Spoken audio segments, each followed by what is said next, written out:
POS212 Political Ideas. Study Session 1. The Nature of Political Ideas.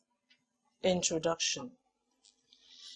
In this study session, you will learn about the basic nature of political ideas, how political ideas arose, the questions which they are designed to answer, and the different ways in which they have answered them.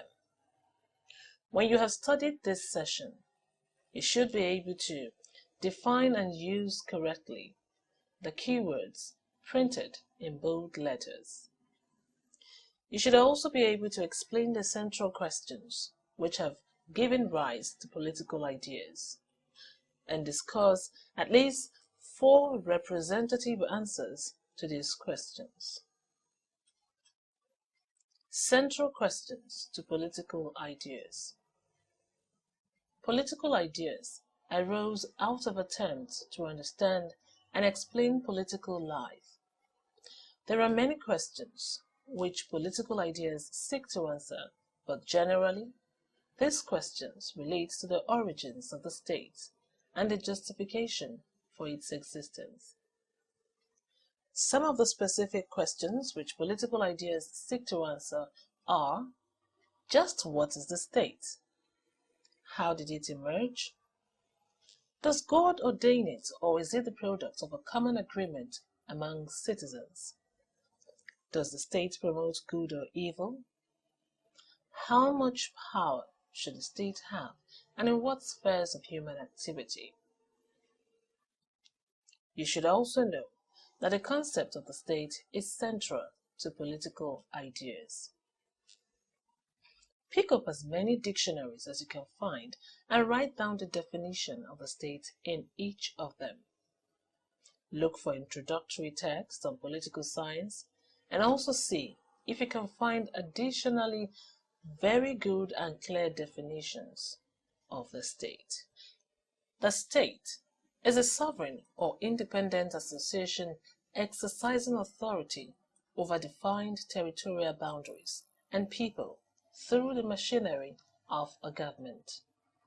Although government and the state are often used as if they mean the same thing, you should realize that government is simply the machinery or institutional framework of authority in a state. Some answers to the central questions of political ideas. In this section, we shall consider some specific answers to the central questions of political ideas that are highlighted in study session 1.1. The answers we shall consider in this section includes divine theory, the force theory, natural or organic theory, the social contract theory, liberal theory, socialist theory, and conservative theory. Divine theory. This is perhaps the oldest of the ideas on the origin and nature of the state. The divine theory simply states that God himself ordained and established the state. The rulers are therefore regarded as descendants or agents of God, and opposition to them must be regarded as opposition to God. Natural or organic theory. This political idea argues that the state arose out of people's natural desire to interact with their fellow men and achieve moral perfection. Accordingly, then, people are human only within the state, and an individual outside of the state was either a god or a beast. The state is an organism, and the citizens are its organs. The government is the brain of the state, and its task is to control other organs, the citizens, in the interest of the whole organism. The force theory. According to the force theory, the state arose out of conquest and domination of the weak by the powerful. There is no ethical or moral justification for the state. Rulers govern because they have the power to do so, and subjects obey because if they did not, they will be punished heavily. In other words, the subjects are merely the tools of their rulers. Social contract theory. According to liberal theory, the state is needed to provide security of life and property and to settle disputes which cannot be resolved directly by citizens themselves. Beyond the protection of life and property and the settlement of disputes, government intervention in social life becomes unnecessary, oppressive, and illegitimate. The state should permit citizens the greatest possible freedom and liberty to express their abilities or creativity. Socialist theory. This political idea argues that the state should do more than protect life and settle disputes. The state should be responsible for meeting the welfare needs of citizens in education, health, pensions, water supply, electricity, housing, and so many more. In other words, the state should seek to meet the material needs of citizens and should intervene actively in social life in order to achieve this. Conservative theory. Conservatism as a political idea attacks all those political ideas which seek to use human reason to explain the nature of the state. According to conservatives, no citizen should regard the state as an association to do certain jobs for him, or as a partnership agreement in a trade that must yield profit. The state is a legitimate institution because it is the product of historical wisdom, tradition, laws, customs, and established practices and institutions. These traditional or historical factors and forces, rather than human reason, provide an adequate basis for understanding the nature of the state.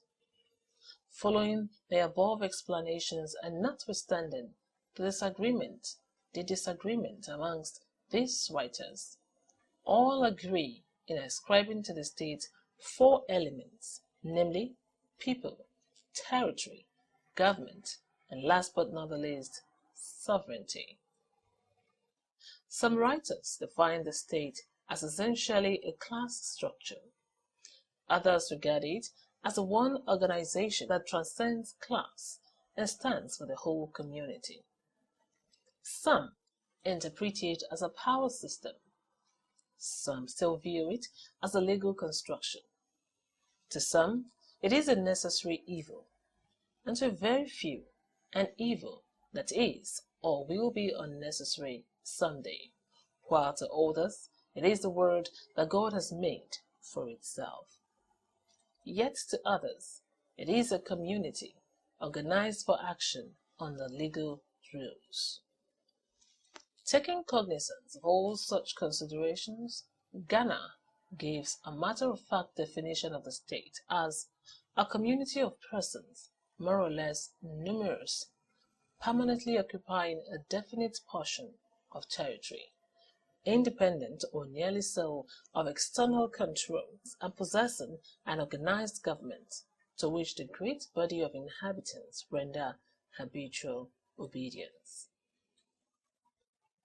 So far, we have discussed some representative political ideas about the nature of the state. Which of these ideas or theories do you find most attractive or reasonable? Rank all the 7 political ideas in the order of first, second, third, in which you think they adequately explain the nature of the state. In this study session, you learned that political ideas are attempts to explain and understand political life, particularly the origins of the state and the justification for its existence. Political ideas differ greatly in the answers they provide to questions regarding the origins and nature of the state. Some political ideas see the state as a product of force or conquest, while others see it as a divine creation, or even as a product of common agreement among citizens. Some political ideas envisage a limited role for the state in social life, while others expect to be an active agent in the lives of citizens. Whatever may be the differences among political ideas, however, they share one thing in common. They all seek to answer important questions about the nature of the state. We've now come to the end of study session 1. Thank you for listening.